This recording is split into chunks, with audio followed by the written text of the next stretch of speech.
الحلقه ديال اليوم والقصه ديال اليوم غنبدا فيها بدون مقدمات احتراما للناس اللي ما كيبغيوش المقدمات. وهنا راه كنحاول مره ندير المقدمه مره ما نديرهاش باش كل واحد ندير ليه خاطرو.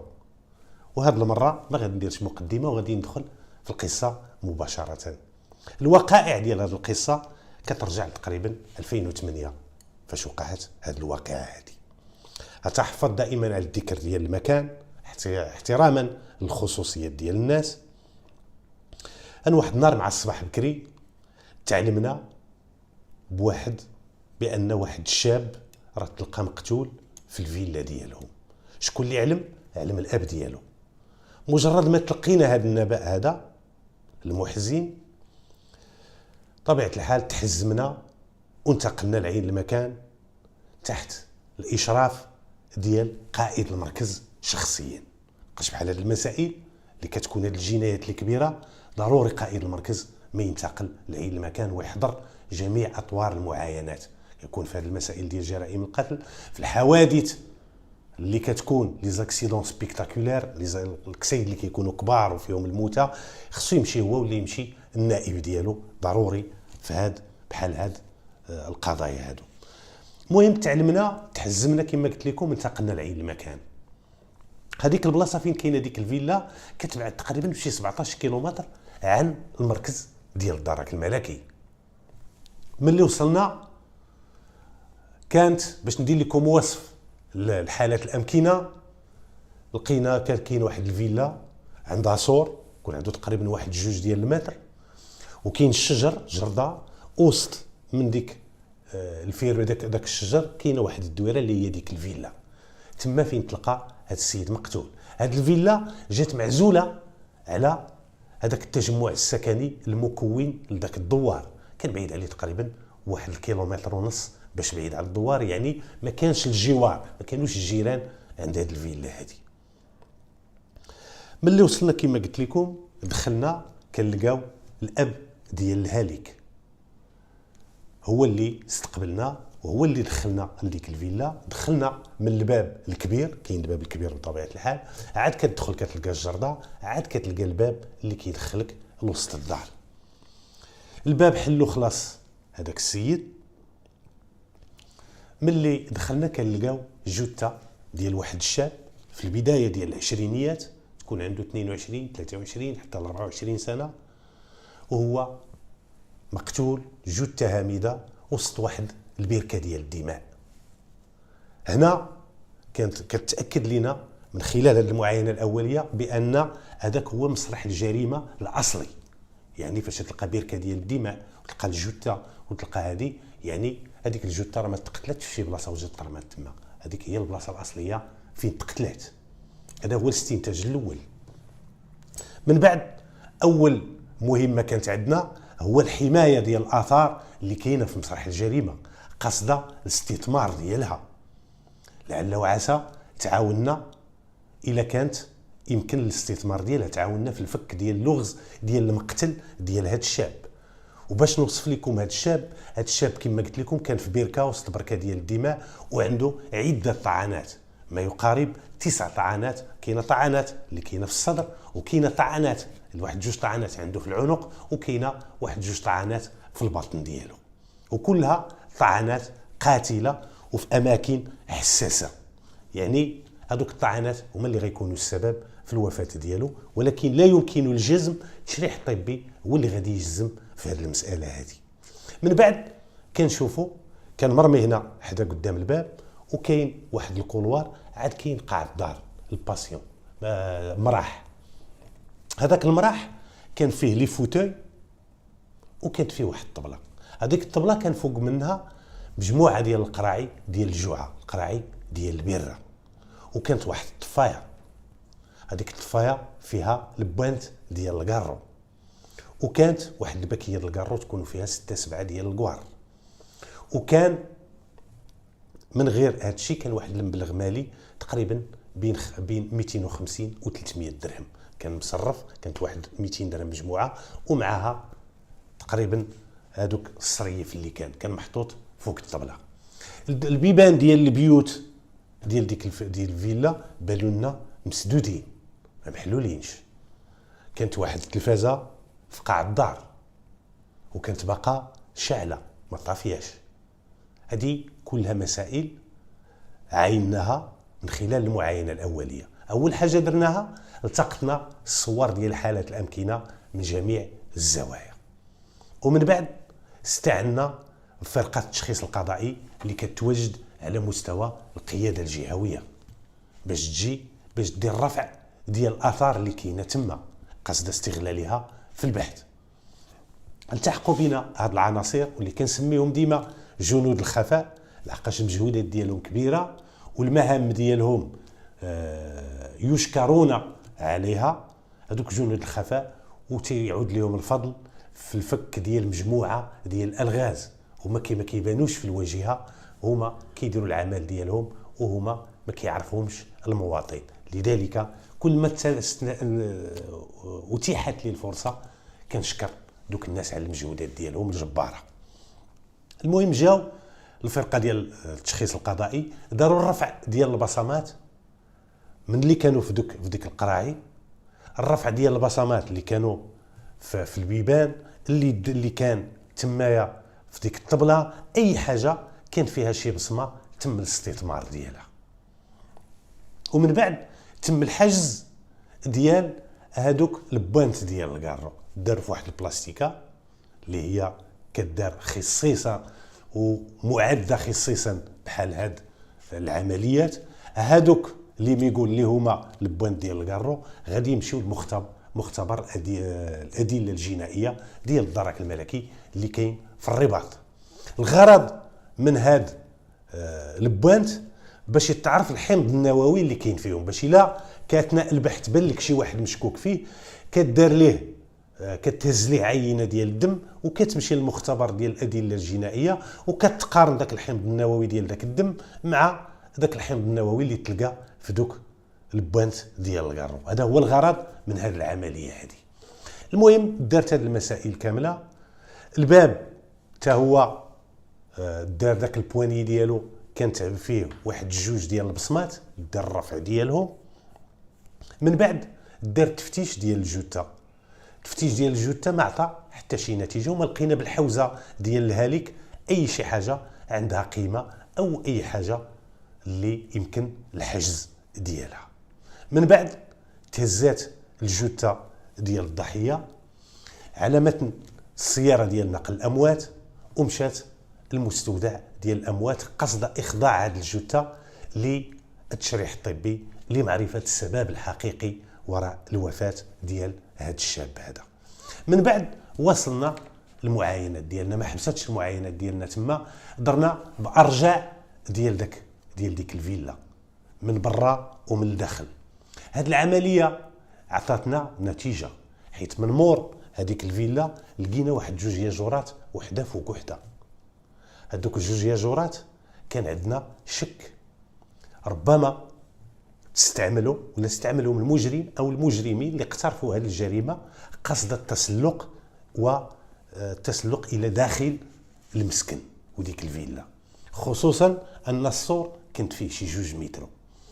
ملي تحققنا وتمعنا مزيان بانوا لنا الاثار ديال الصباط، السميله ديال الصباط فاش كيتسلق شي واحد كيخلي الاثار كحل، كيبقى هذيك الكحوليه مرسومه في الحيط مع الانسان كيحرك وتيبدا يقلب برجليه على شي حاجه على شي تكي، تما كتبقى ديك الاثار. هنا تيقنا خدينا صور لديك الاثار اللي كاينه في الحيط وخدينا صور لدوك الجوج ياجورات، وهنا كان عندنا جزم بان هذوك الجوج ياجورات من تما طلع المجرم او المجرمين، من تما طلعوا تسللوا لوسط هذيك الفيلا. جينا من الداخل عاوتاني درنا واحد المعاينه تما من الجهه المقابله باش نشوفوا فين نقز داك السيد.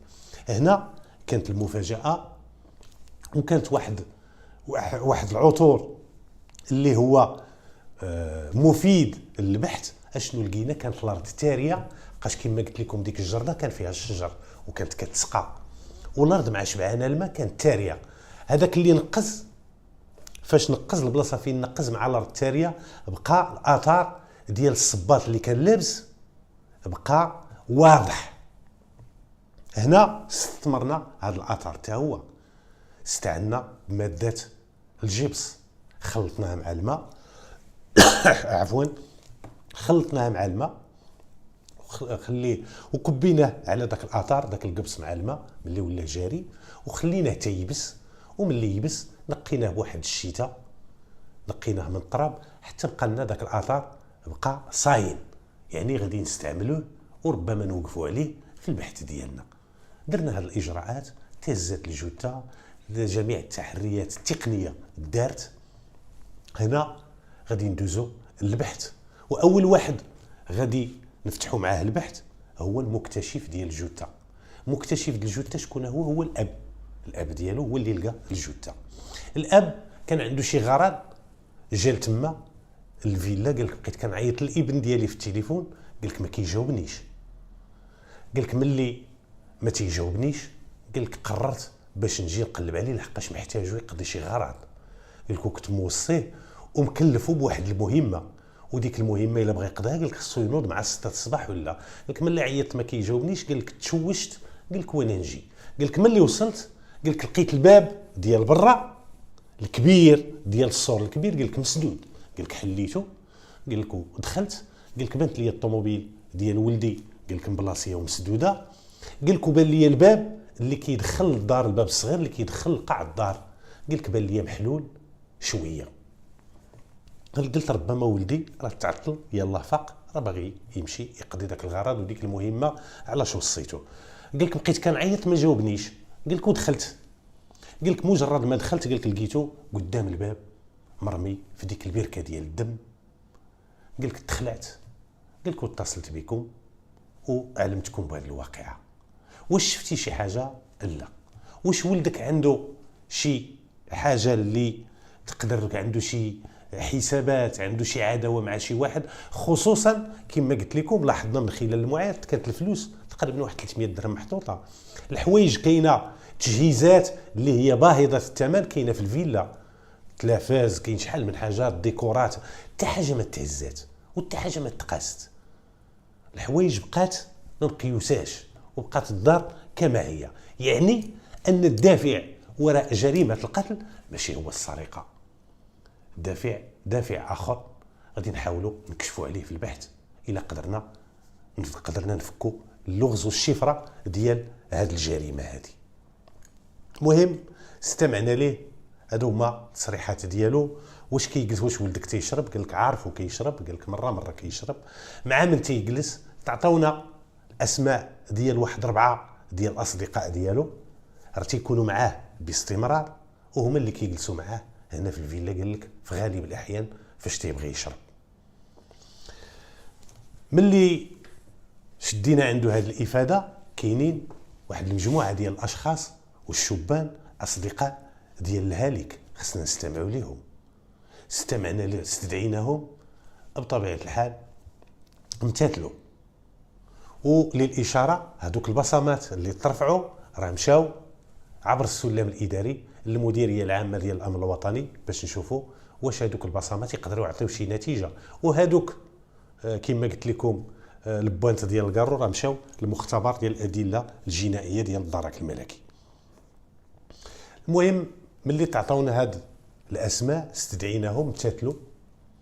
ملي امتثلوا استمعنا لهم واحد تلو الاخر، كلهم اكدوا بان الهالك راه صديق ديالهم، كما انهم اكدوا بان راه كيمشيو معاه مره تما كي يديروا وكيديروا ليالي خمريه تمايا، وتيجيبوا البنات وتيجي بائعات الهواء، كيجيبوا. المهم كشفوا على مجموعه ديال المسائل، في حين انهم اكدوا بان هذيك الليله فاش ترتكبت الجريمه ما كانوش معاه، وراه ما شافوش هذاك النهار في العشيه من الصباح.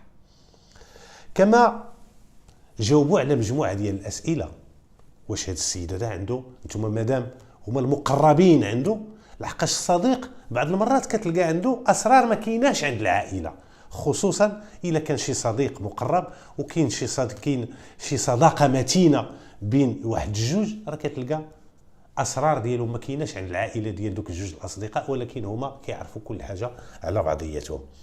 سولنا هاد الاصدقاء ربما تكون عندهم شي نقاط وشي معطيات وشي معلومات اللي ما كشفش عليها الاب ديال الهالك، وبالفعل كانت عندهم معطيات بان الشاب عنده بزاف ديال العداوات.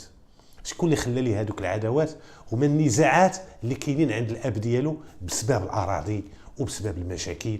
كان عنده دعاوي بزاف في المحكمه على الاراضي، ترى مال هذا يشكي به، هذا يدير ليه، يعني كان بزاف ديال الاعداء. وتعطونا بمجموعه ديال الاسماء اللي عندهم عداوه مع هذا الهالك ومع الاب ديالو.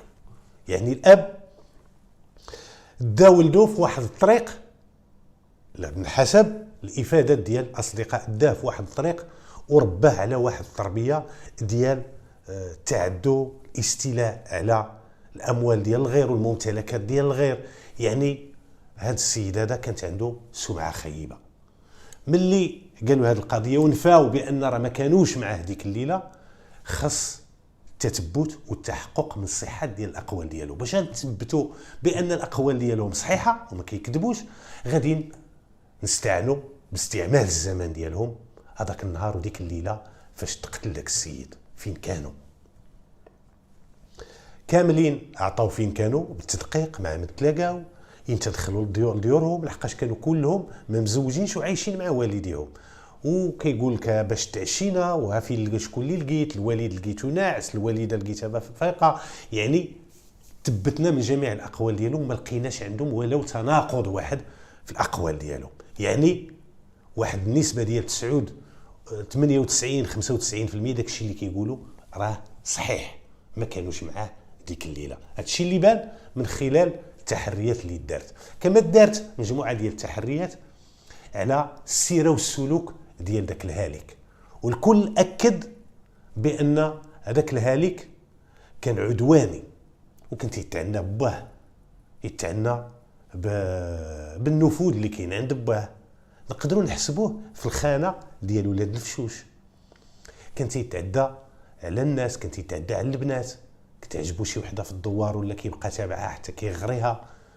المهم كانت عنده سمعه، الله يرحمه ويوسع عليه، كانت عنده سمعه ماشي تما بحال السمعه ديال الاب ديالو.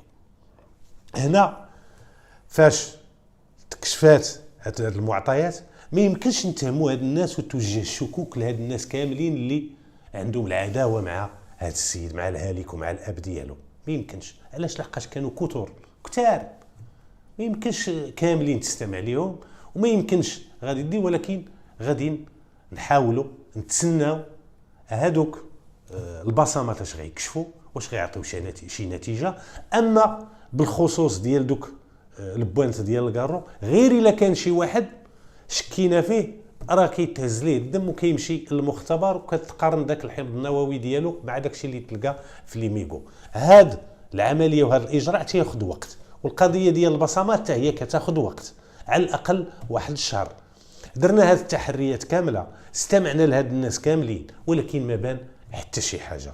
وبقات تحريات ساريه، ومن خلال الاستنتاج اللي استنتجناه بان هذيك العائله وخصوصا الاب والهالك الابن ديالو منبودين عند الناس، ما تيحملوهمش الناس، لحقاش كيتكبروا على الناس، كيستعلاو على الناس، كيحسبوا الناس ديال الدوار غا حتاله.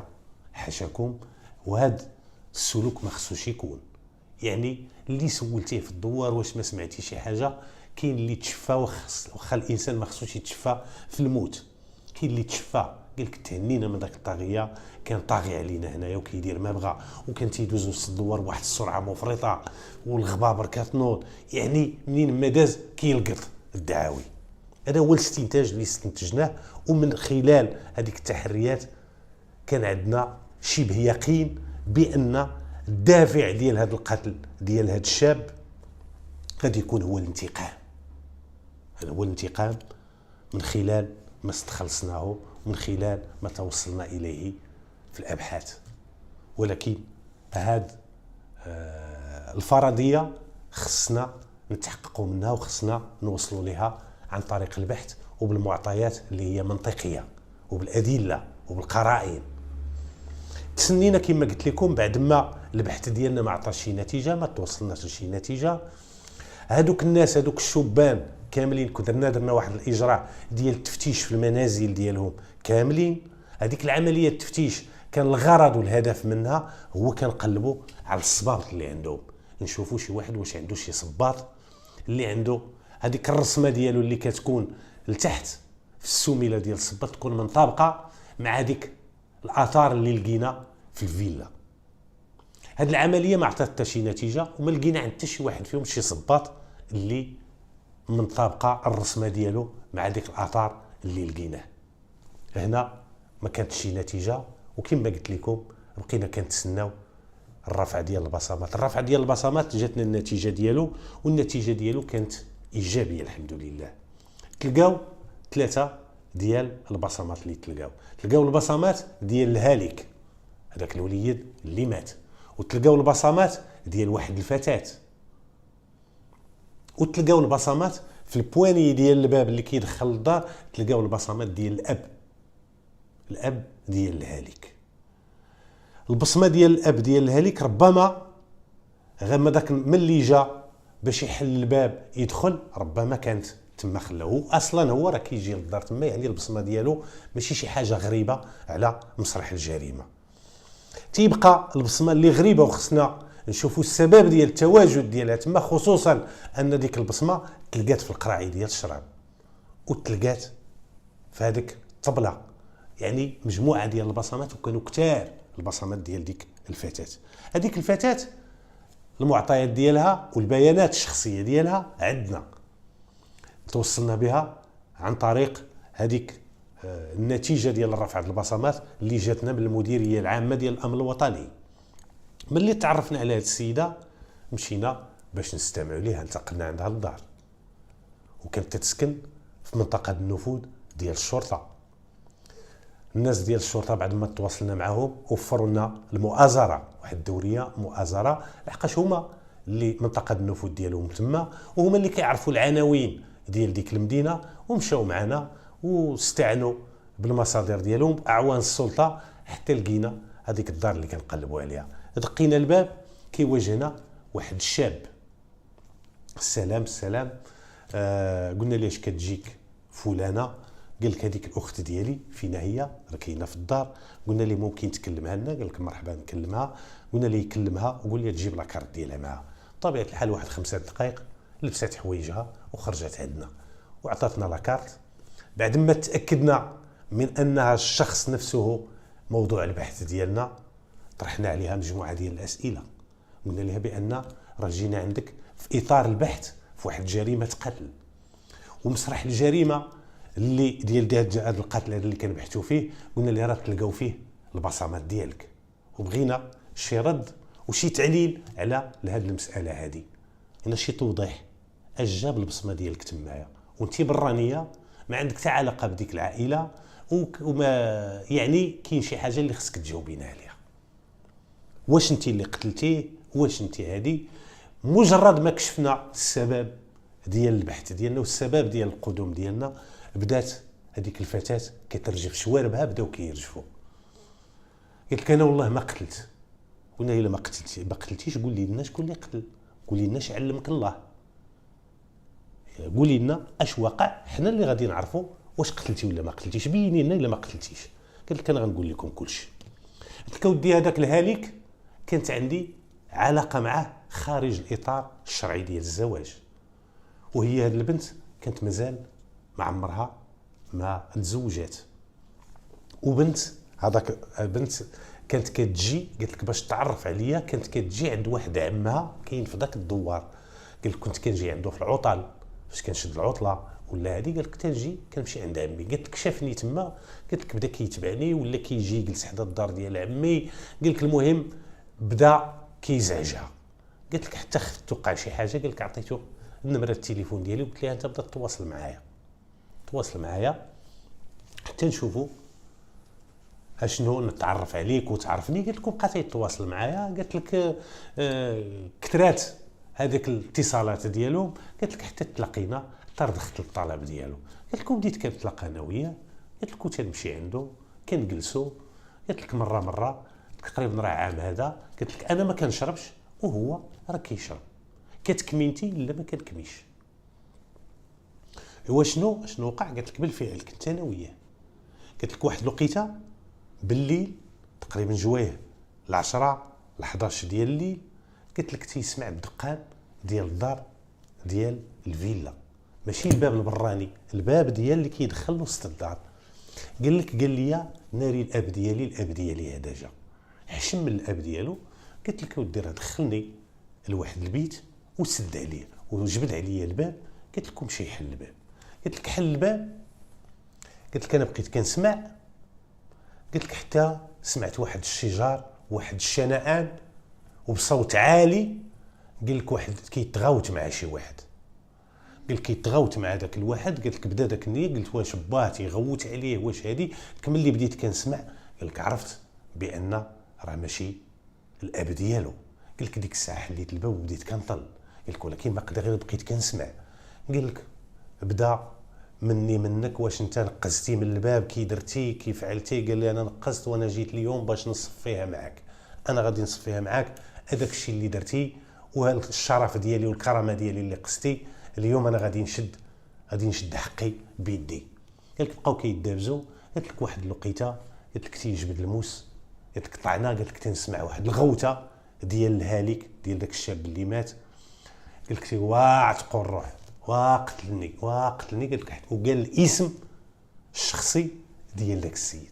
وحشومه عليك دير لي هذه الحاله وتيقول الاسم ديالو. انا اتحفظ على الذكر ديال الاسم غير على سبيل المثال. كيقول له مثلا سعيد وحشومه عليك قتلتيني، سعيد حشومه عليك قتلتيني مثلا، غير على سبيل المثال. اما الاسم غير مستعار، ماشي هذا هو الاسم الحقيقي. قالت هذا الشيء اللي شدات. قالت لك ولكن هذاك السيد ما شفتش الملامح ديالو وما شفتوش. قالت لك لحقاش خفت. قالت لك وداك السيد ما دخلش لوسط الدار، مجرد ما قتلو وجه ليه دوك الطعنات قالت لك هرب. قالت لك انا مشيت كنجري من اللي مشى. قالت لك اش دار داك السيد؟ قالت لك حل الباب الكبير. قالت لك حلو وخرج منه وعاود جبد الباب. قالت لك ومشى. قالت لك ما نقش من السور المره الثانيه. قالت لك المره الاولى اللي ربما نقز من السور. هنا هذه الافاده ديالها. قالت لك ملي شتو تقتل قالت لك تخلعت. قالت لك خرجت حتى انايا. قالت لك بقيت كتمشي على رجلي. قالت لك الليله كامله وانا كنمشي غاديه غاديه غاديه غاديه غاديه غاديه غاديه. قالت لك حتى وصلت للشانطي. قالت لك غاديه غير مع الخلا. حاولت نتجنب الطرقان اللي فيهم تيدوزوا منهم الطوموبيلات قالت لك حتى وصلت للشانطي. قالت لك بقيت كنشير تما. قالت لك وقفات عندي واحد الطوموبيل هزاتني وصلتني للمدينه. قالت لكم مشيت لدارنا. قالت لك وحاولت باش ما نخلي حتى شي حاجه، الصاك ديالي كلشي جمعته. قالت لكم مشيت في حالتي. قالت لك اما القتل ما عندي معاه حتى علاقه وما قتلت هذا السيد ما حتى حاجه. دار الاتصال بالنيابه العامه تعطات التعليمات بالوضع ديالها تحت التدابير ديال الحراسه النظريه، لحقاش عندها هنا على حسب الاقوال ديالها، على حسب ما جاء في الاقوال ديالها راه كتثبت بانها ما بلغاتش عدم التبليغ عن جريمه رغم العلم بوقوعها. يعني دارت واحد الفعل يجرمه القانون ومخالف للقانون ويعاقب عليه القانون. هنا دارت تحت التدابير ديال الحراسه النظريه. من بعد غادي نشوفوا شكون هو، لحقاش عندنا غير اسم الشخصي ديال داك السيد. غنشوفوا شكون اللي عنده عداوه مع هذا الشاب وبنفس الاسم الشخصي باش نحاولوا نبحثوا معاه. ونسيت ما درتش النتيجه ديال التشريح الطبي. التشريح الطبي اكد بان السيد راه مات نتيجه دوك الطعنات القاتله، واكد التشريح الطبي بان الهالك راه كان في حاله سكر لحقاش تلقات الكحول في المعده ديالو. عفوا، هذه كلها معطيات كشف عليها التشريح الطبي. نرجعوا للبحث ديالنا. درنا عده تحريات تما في الدوار. شكون اللي عنده اللي كيحمل نفس الاسم الشخصي وعنده شي عداوه مع هذا السيد هذا؟ في البدايه اللي سولناه ما كيقول لنا حتى شي حاجه، ولكن ما فقدناش الامان وحاولنا نتصلوا مجموعه ديال الجهات، مجموعه ديال المصادر، اعوان السلطه، كاع الناس المعارف ديالنا، حتى جمعنا اكبر عدد ديال المعطيات وتوصلنا بان راه كاين واحد الشاب راه عنده كاينه ضغينه وعداوه بينه وبين الهالك. وعنده نفس الاسم الشخصي. مشينا عنده الدار ديالو، كان في الدوار اللي قريب لديك الفيلا تما فين كيسكن. قلبنا عليه، كان واجهنا الاب ديالو، سولنا عليه اش كيجيك فلان، قال لك الابن ديالي فينا هو؟ قال لك اودي راه غادي يكون غا في الفلاحه تيفلح، وانا ليه صيفط ليه شي واحد باش يعيط ليه. قال لك انا غادي نصيفط شي واحد باش يعيط ليه. بقينا كنتسناو تما، ما جاش. جا واحد الدري صغير، كتعرفوا الدراري الصغار كاينه البراءه ما تيعرفوش. قال لي راه مشيت عنده عمي، كان صافط واحد الدري صغير، قال لي راه مشيت عنده عمي، راه لقيته تما، وراه قلت ليه راه قال لك عمي اجي، راه كاين معاه جدارميه. قال لي راه حط ديك الصابه اللي كانت عنده، قال لي وراه هرب مشى. هنا مادام هرب يعني راه كما كيقولوا بالعاميه راه فكرشو العجينه. يمكنش الانسان كيكون بريء وما فكرشوش العجينه وما عندوش علاش يخاف غادي يهرب، ما يمكنش. هنا تقوات الشكوك ديالنا بخصوص هذا الشاب هذا، وقررنا لضروره البحث باش نديروا تفتيش في الدار ديالو. بعد الحصول على الموافقه الكتابيه ديال الاب ديال هذا المعني بالامر، دخلنا للدار ودرنا التفتيش، واحد التفتيش دقيق. هذه العمليه التفتيش اللي دارت وسط الدار عطات نتيجه ايجابيه، وواحد النتيجه اللي غادي بالموجب ديالها غادي نحدثوا واحد التقدم كبير في البحث. شنو هي النتيجه؟ لقينا واحد الصباط داير بحال البروتكان داير بحال شي صاب، بحال البوتيوات، بحال البوتيو تقريبا، ولكن كانوا عنده الخيوط. هذيك الرسمه اللي عنده في السميله ديال داك الصباط اللي لقينا في الدار مطابقه لذاك الاثار اللي هزيناه من الفيلا، البلاصه منين نقز هذاك الجاني. بعد المقارنه ديال القياس وبعد المقارنه ديال الرسمه كان تطابق في كل شيء. حجزنا داك الحذاء واستمعنا للاب ديالو، والاب ديالو قال لنا راه غادي نحاول باش نجيبو في اقرب وقت، راه غادي نقنعو باش يسلم راسو. دينا داك الصباط، سولنا قال لك علاش ديتو الصباط؟ قلنا له ودي ديناه لضروره البحث، ملي يجي ولدك راه كبير وراه غادي يعرف علاش دينا هذا الصباط هذا، علاش ما دينا لكش هذه ولا هذه دينا حيت كيهمنا هذا الصباط هذا.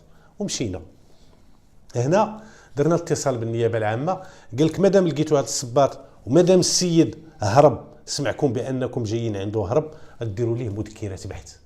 درنا مذكره بحث وبقينا كنقلبوا على داك السيد، وسخرنا جميع الجهود ديالنا وجميع الامكانيات ديالنا قصد القاء القبض على هذا السيد، لان الامر كيتعلق بواحد جريمه قتل، ماشي شي حاجه سهله.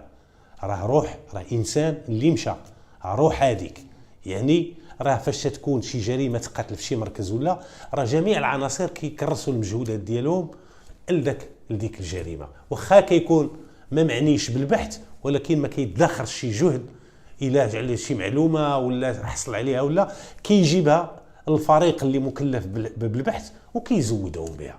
يعني جميع العناصر كانوا مسخرين المجهودات ديالهم، وكانوا كيتواصلوا كل واحد بالمصدر ديالو، وكنتعقبوا وكنجمعوا اكبر عدد على هذا السيد حتى توصلنا بانه راه كيقضي الليله في واحد القوربي كتعرفوه، هذاك البويت اللي كيكون وسط الفارم ومبني غير بالقصب.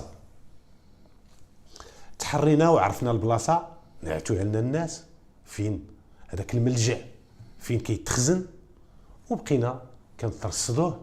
النهار فاش غادي نديروا العمليه مشاو واحد جوج عناصر خفيه وكان الظلام حالك، وبقاو مترصدين ليه عن بعد بلا ما يثيروا الانتباه ديال اي واحد من الناس الدوار، وبقاو كيراقبوا واش ديك المعلومه اللي وصلتنا بان داك السيد كيبات تما ولا ما كيباتش. بقاو سهرانين تقريبا تفتلوا حداد الليل، عاد تواصلوا مع قائد المركز. دوك العناصر اللي كانوا كيديروا المراقبه تما قالوا لقائد المركز بان المعني بالامر راه دخل للقوربي وراه كاين في القوربي. جينا كنجريو كاملين، تحاصر داك القوربي في ساعه متقدمه وفي ساعه ديال الصباح بكري حاصرناه. داك القوربي كان ما كيتسد ما والو، تهزيناه من الفراش كان ناعس، ديناه بعد ما درنا ليه التفتيش الجسدي وبعد الحصول على الاذن بالوضع ديالو تحت التدابير ديال الحراسه النظريه. هذا السيد هذا واجهناه بهذه المعطيات، واجهناه بداك الصباط اللي تلقى عنده واللي الرسمه ديال السميله ديالو مطابقه لسميتو، وقلنا ليه في الاول قال لك بان ماشي انا، ربما شي صباط كيتشابه مع الصباط ديالي. وقلنا ليه النهار اللي وقعت الواقعه راه الدوار كلشي عرف داك السيد مات، وغادي تقول لينا فين كنتي هذيك الليله فاش توفى داك السيد. بقى تيقول لنا كنت هنا. حاولنا نتحققوا من الصحه ديال الاقوال ديالو، ولكن التصريحات ديالو وديك المعطيات اللي عطانا لقينا فيها مجموعه ديال التناقضات حتى مع اقرب المقربين ليه، حتى مع والديه بان بان راه كيكذب لحقاش هما عطاو معلومات وهو عطى معلومات. هنا تحاصر بهذه المعطيات وتحاصر وتواجه بهذاك الصباط وتواجه بديك اقوال ديال ديك السيده اللي قالت بان راه فلان فاش تقتلها الاسم ديال السيد اللي قتلو، وراه الهالك ها السميات كان تيقول حشومه عليك دير لي هكا، حشومه عليك دير لي هكا. طبيعه الحال امام هاد التناقضات وامام هذاك الاثار ديال داك الصباط ديالو لم يجد بدا من الاعتراف بعد ما تمت المحاصره ديالو بهاد المعطيات هذه، فلم يجد بدا من الاعتراف، وكان الاعتراف ديالو على الشكل التالي. قال لك بان تقريبا شي 4 سنوات قال لك كان هذا السيد قال لك كما قلت لكم عدواني، وكان يمكن نصنفوه في الخانه ديال ولاد الفشوش، كيتعنى بالنفوذ دباه وبالفلوس دباه وبهذه، وما بقاش يدير اعتبار حتى لشي واحد. قال لك كتعجبو شي بنت في الدوار قال لك بزز خصو يديها. هذاك الشيء قال لك كان تيجرحنا وما كنقدروش نهضروا. قال لك لحقاش غادي تهضروا غادي تهضر، قال لك عندهم الفلوس وعندهم هذه غادي توحل معاهم في المحاكم ودير هذه ودير هذه. قال لك ما غنقدروش عليه. قال لك راه دا الناس الاراضي ديالهم، قال لك راه الى يومنا هذا باقيين كيدعوا في المحكمه ما داو منه لا حق لا باطل. قال لك ما كنقدوش عليه. قال لكم اللي بقى داك السيد متمادي في داك العدوانيه ديالو وفي دوك السلوكيات ديالو الغير المقبوله والمنبوذه. قال لك جات نوبه اختي، قال لك واحد النهار وقف على اختي قال لك ركبها بزز، قال لك ركبها بزز وداها لديك الفيلا، قال لك تكرفس عليها وفتض البكاره ديالها. قال لك ملي جات الاخت ديالي وطلقها قال لك جات في واحد الحاله يرثى لها. قال لك ناض الاب ديالي قال لك بغى يدعيهم، قال لك ولكن جا الاب ديالو وجاب الاعيان ديال البلاد، قال لك تفاصل مع الاب ديالي بالفلوس بواحد المبلغ مالي كبير وكبير بزاف باش يسكت على الشرف ديالو. باش تشوفوا راه كاين نماذج اللي يقدر يبيع الشرف ويبيع الكرامه ديالو. لا حول ولا قوه الا بالله. قاش بحال هاد المواقف راه شرفك، هذاك راه شرف بنتك، شرف بنتك راه شرفك، وكرامه بنتك راه كرامتك. ولو ما عرفت باش يكون خصك دير اللي عليك وتشد حق بنتك، اما باش تبيعه بالفلوس وتنازل على حق بنتك هذاك سلوك غير مقبول وسلوك مرفوض رفضا قاطعا من منظوري الشخصي. المهم قال لك تنازل الاب، قال لك حاولت انايا نقول الاب لا ما تنازلش، قال لك ولكن الاب ديالي باع الشرف ديال اختي. قال لك اختي تعقدات، قال لك وداك الشيء تانا عقدني، قال لك ما بغيتش ننساها واخا سمح الاب، قال لك ودازت عليها، قال لك وعطيته وقت، قلت دازت عليها دابا 3 سنين، قال لك تنسات الهضره، قال لك وقررت باش ننتقم من الشرف ديال الاخت ديالي، يعني جريمه الشرف. قال لك قررت باش ننتقم، وداك الشيء اللي دار لاختي ما يدوش مرور الكرام وما يدوش بدون عقاب. قال لك قررت مادام الاب هو اللي خصو يشد ليها حقها راه باع حقها. قال لك بديت كنترصد المعني بالامر وبديت كنجمع عليه المعطيات، انت كاين انت. قال لك كنت كنتبعو، قال لك كان في الغالب ديال الاحيان كنت يجي مع الاصدقاء ديالو. قال لك وانا غادي ننفذ العمليه بوحدي، قال لك ما يمكنش فاش يكونوا الاصدقاء ما كنبغيش نمشي. قال لك بقيت كنترصد الحركات ديالو وقت ما جا قال لك كنتعقبوا. قال لك حتى لهاد المره قال لك شتو جاب بوحدو. قال لك البنت انا ما فراسيش واش كاينه البنت تما، قال لك البنت الا جات قال لك راه جات من مور فاش مشى هو وجبها شي واحد، وجبها شي طاكسي، وجبها شي طوموبيل، قال لك الله اعلم. قال لك غير هو عرفتو بان جاب بوحدو، ما كانتش معاه البنت. قال لك ملي عرفتو كاين بوحدو، قال لك كنعرفو فاسق، نعرفو ديما كيشرب ومبلي بالشرابات ومبلي. قلت اليوم غادي نصفي عليه. هذاك الشيء اللي كان. قال لك شربت حتى انايا، قال لك حتى ما بقيتش كنشوف قدامي. قال لك مشيت، قال لك درت دوك جوج ياجورات، قال لك نقزت السور، قال لك مشيت للباب ودقيت. قال لك لحقاش الا بقيت كندق من برا ما غيحلش ليا وما غاديش يسمعني. قال لك لذلك كنت مضطر باش نتسلق داك السور. قال لك نهبط، قال لك نمشي، قال لك دقيت عليه الباب، قال لك حل عليا. قال لك ملي حل عليا تشديت انا وياه. قال لك الباب كنت داير الموس عفوا اداه الجريمه، قال لك كنت دايره في الجيب اللوراني. قال لك غير منه، قال لك ملي بدا يطلع في الهضره وداك التفرعين الخاوي ديالو، قال لك جبت الموس، قال لك بديت عليه بالطعنات، وكانت عده طعنات، وكانت هاد الطعنات قاتله. قال لك ضربته تما، قال لك زدت مع الطريق، حليت الباب الكبير قال لك ديال الفيلا. قال لك خرجت، قلنا لي اداه الجريمه فين رميتيها؟ قال لك راه رميتها في الغابه المجاوره في واحد البلاصه. هنا اعترف باقتراف الجريمه ديالو، واعترف بالدافع ديال هذه الجريمه اللي هي جريمه الشرف، والشرف هو اللي خلاه يرتكب هذه الجريمه هذه، لان اختو كانت تعرضات للاغتصاب وافتضاد البكاره وكيسمع الهضره من عند الناس بطبيعه الحال، والاب ديالو باع الشرف ديال البنت، هو بقات كتحرق ليه في قلبه حتى شد حقه بيدو. قال لك هادشي اللي كان في النازله. من بعد مشينا معاه ومشينا للبلاصه اللي قال لك راه رمى فيها اداه الجريمه، درنا واحد الحمله تمشيطيه تما. هذه العمليه تكلات بالنجاح وتمكنا باش نلقاو هذيك السكين وهذيك اداه الجريمه اللي استعملها الجاني في هذه الجريمه ديال القتل. حجزناها وكانت باقي عليها بقع ديال الدم، يبس عليها الدم، تحجزات لان اداه الجريمه هذيك. ومن بعد دار اتصال بالنيابه العامه، تعطات التعليمات بالوضع ديالو كما قلت لكم خلاص سابقا تحت التدابير ديال الحراسه النظريه. والغد ليه مشينا درنا اعاده التمثيل ديال الجريمه. هذا الاجراء هذا تم التوثيق ديالو بمجموعه ديال الصور. هذيك الصور كونت اللوحه الفوتوغرافيه عفوا اللي غادي ترفق مع المسطره. ملي وجدت المسطره ديالو، واحد المسطره اللي كان فيها مجهود كبير وكان فيها عده تحريات وعده تصريحات اتخذات وتكلت بالنجاح بفضل الله وبفضل المجهودات ديال جميع الزملاء اللي كانوا مكلفين بالبحث. من بعد ما كمل الوقت القانوني وبعد ما دار التمديد لمده 24 ساعه، كملت المده القانونيه ديال الحراسه النظريه، وبعد ما وجدت المسطره تقدم المعني بالامر رفقه ديك الفتاه اللي كانت حضرات اثناء اقتراف الجريمه واللي كانت مخزونه. تقدموا امام انظر السيد الوكيل العام بعد الاستنطاق ديالهم، اكدوا الاقوال ديالهم اللي جات في محاضر ديال الضابطه القضائيه، ومن بعد حالهم على قاضي التحقيق.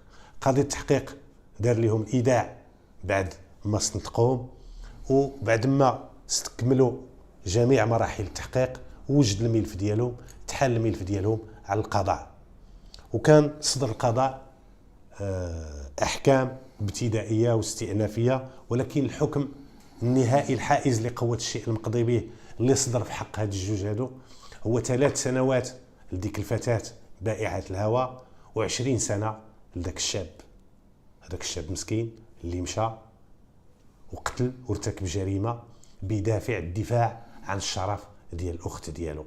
وهنا شكون اللي غلط وشكون السبب في هذه المأساة هذه كامله؟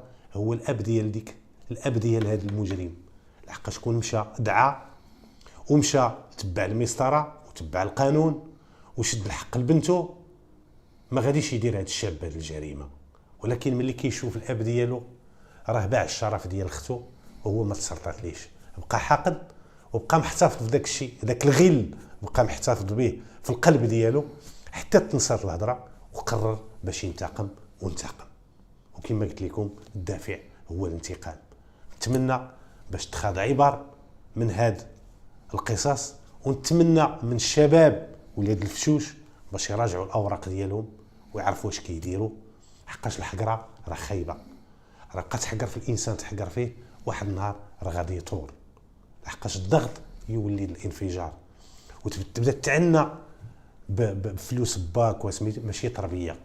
كما اوجه نداء الاباء الميسورين باش يربيو ولادهم احسن تربيه، يربيهم على الاحترام ديال الاخر، وما يترماوش على الاخر، وما يديوش ديال الاخر، وما يحقروش الاخر. نتمنى هاد الرسائل باش توصل، لحقاش ما ربيتيش راه ديك التربيه العوجه راه يقدر تديه باش توقع شي كارثه وغادي تندم حيث لا ينفع الندم.